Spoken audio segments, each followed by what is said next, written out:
Even after first being introduced to her again, Kaida ignores. And anytime PJ gets too excited or too pushy like that, long handshake, sniffing her butt, or anything like that, I'm going to correct using the e-collar. And I'm going to start out on a level 12, which is low, but it's high enough for her to be able to feel it. Come on. Good girl. So every time I say come on, I tap, tap. I release that pressure once she starts to turn towards me. So she's going to have to learn to start giving Kaida some boundaries. So that I tapped and held till she walked away from her. Tap and hold till she walks away from her. Why? Because Kaida's pooping. She doesn't need her right on top of her.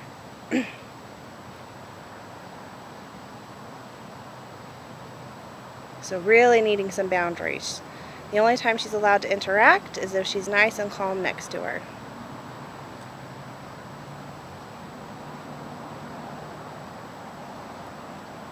Good thing I cleaned up all the straw, Miss Kaida. You'd have made a mess. Yeah. So what it does is it makes PJ think, what do I have to do to pay attention to her? Good girl. Her hackles are still up a little bit. Which is pretty common for her.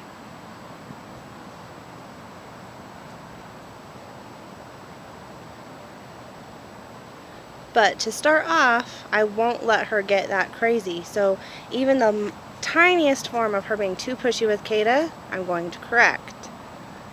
If I wait until she's being way overly crazy, well then you're going to have to go to really high levels to correct right off the bat, which we could have prevented. And Kaida wants nothing to do with her. Completely ignores, right? Because she's kind of used to being bullied. PJ comes close, Kaida backs away. So, if Kaida backs away, I'm going to correct PJ. Tell her to back off.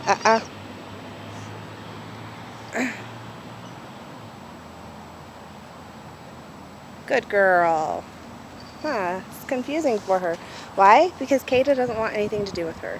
If Kaida starts to investigate and say, oh, okay, I'm going to go sniff you out, well then fine. I'm going to let Kaida do that and I'll let PJ do that.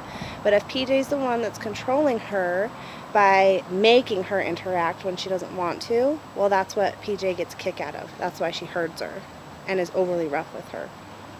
So now she doesn't get to do that.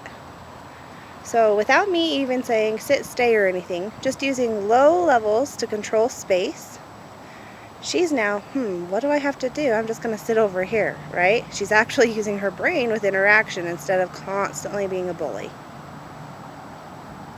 Good girl. Especially when Kaida doesn't want anything to do with her. That's telling you something right there. They live together. I started this video the instant that PJ got into this scenario with Kaida, and Kaida has not once sniffed her. So that's telling you something. Kaida's kind of saying, you're a jerk. I want nothing to do with you.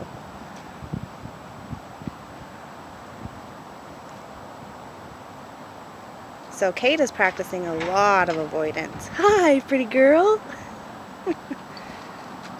See that? Has she arced farther away from PJ? There we go. Good girl. Good girl.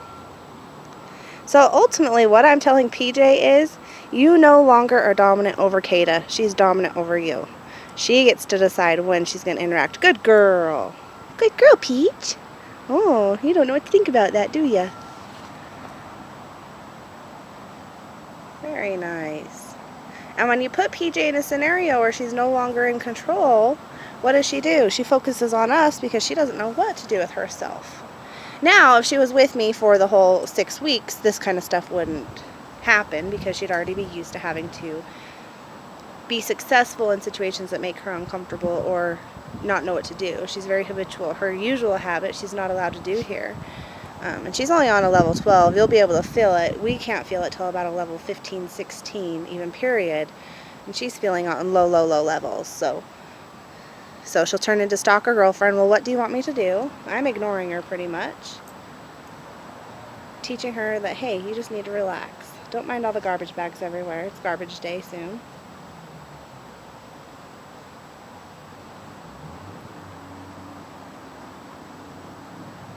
So that's how Kaida wants their interactions. Kaida actually wants nothing to do with PJ. So we need to make it so Kaida feels comfortable enough and confident enough to be around PJ, still interact, but then also PJ's not necessarily a companion for Kaida. She's not fulfilling that for her. Kaida doesn't seek out that attention. So we're going to have to put some different boundaries and rules on PJ so that Kaida starts to seek her out. Because you can see every time she starts to approach PJ, she does a huge arc away from her. That's pure avoidance. She doesn't quite know what PJ's going to do. Huh, you bully? You be a bully? Huh.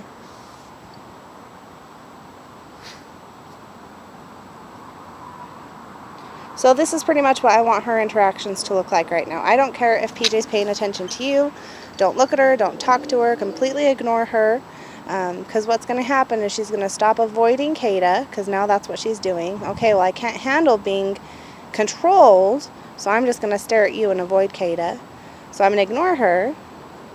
Once she starts to pay attention to Kaida but give her space and just kind of go about what dogs do, then I'll tell her, good girl. But right now, you don't have to tell her anything. Good girl, Kaida. Huh, she makes you uncomfortable. Poor thing. Yeah, she got brave. You see how she kind of quickened up her pace there?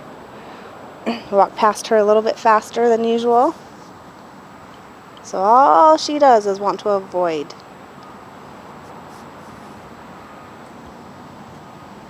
There you go. So I sat here and ignored her. So she's going to go, well, what do I have to do to get attention? Huh. I'm going to go over here. There we go. So you can tell she gets super confused when she's not used to doing what her habits are. I'm pretty sure you already peed there, darling. Which is fine. Let her work through that confusion. It's a better way to work her brain. What better way to work her brain than for her to figure out something that makes her confused? Good girl.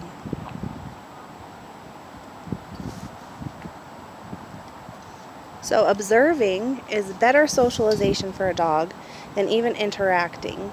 So for her, just observing dogs go by is better for her than going to a dog park where she'd learn bad habits.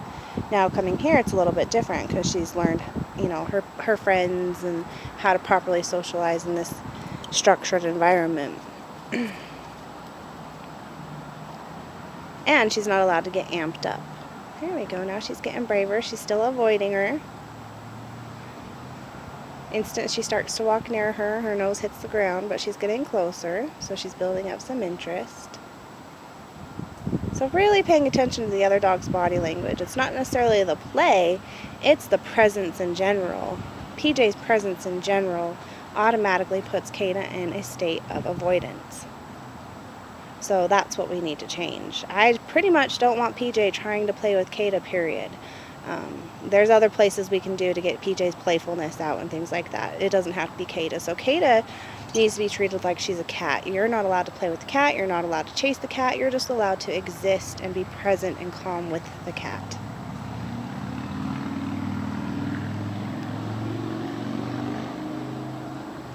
And she's super responsive to the e-collar on nice low levels. So this is good, right? She's being respectful. She goes in close, sniffs, and then arcs away. That's how dogs are supposed to interact.